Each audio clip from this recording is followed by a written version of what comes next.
Hi, my name is Omar O'Day. I'm a nurse coordinator at Stanford University Medical Center, and I work with the heart transplant and mechanical circulatory support team.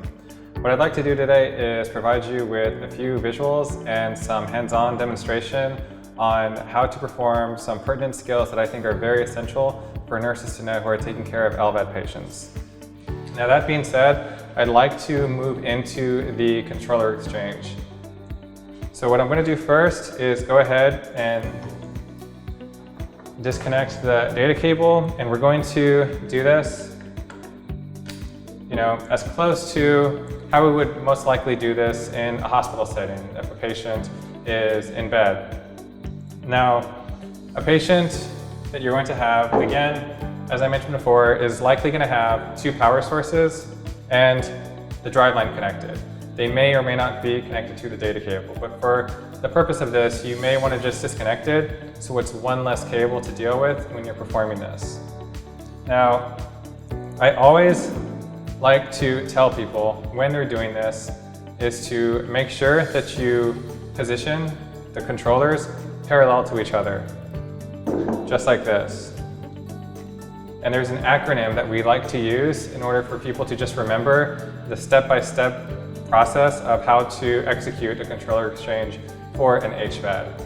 And the acronym is pacifier, power number 1, patient, power number 2. And what that means is that the pacifier, or alarm adapter is what it's referred to, which is responsible for silencing a double power disconnect, which is very important to have when you're performing this. Otherwise, the controller will continue alarming constantly until you get this.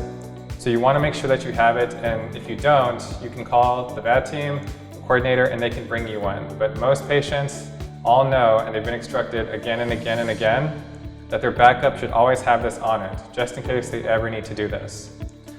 Now, that being said, the next step would be power number 1, which is going to be the first battery, and then the third step, patient, which is going to be the patient's driveline, and then the fourth step, power number 2, which is going to be the second power source.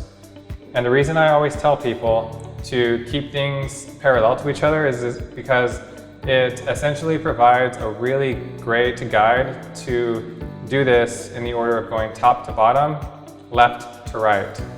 So if you look at your controllers, you'll know that the batteries need to go in the front, your alarm adapter goes in the top left, and the the top right, and the driveline in the top right. So it's going to be 4 simple steps, and the alarm adapter, like the batteries, it's a simple twist and pull connection, just like such.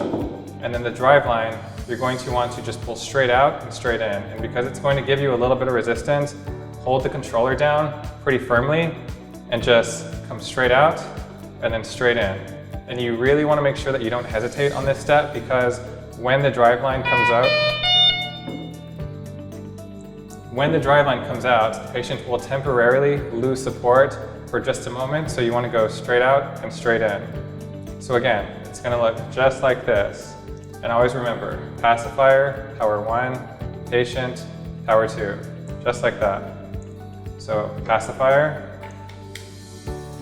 power 1, patient, and power 2. And you'll notice that there was an alarm. That's because the driveline was out temporarily. There's nothing that silences that alarm specifically, so it's always going to be important to make sure you make that step pretty quick and deliberate. You do not hesitate. And then finally, perform that last step with pulling that second power source out and going right in, and then you'll get both of your alarms shut off. Okay, so I'm going to perform that one more time. And again, if you remember the steps, pacifier, power 1, patient, power 2. So again, pacifier, power 1, patient, power 2. And just like that, you've successfully executed a controller exchange for an HVAD.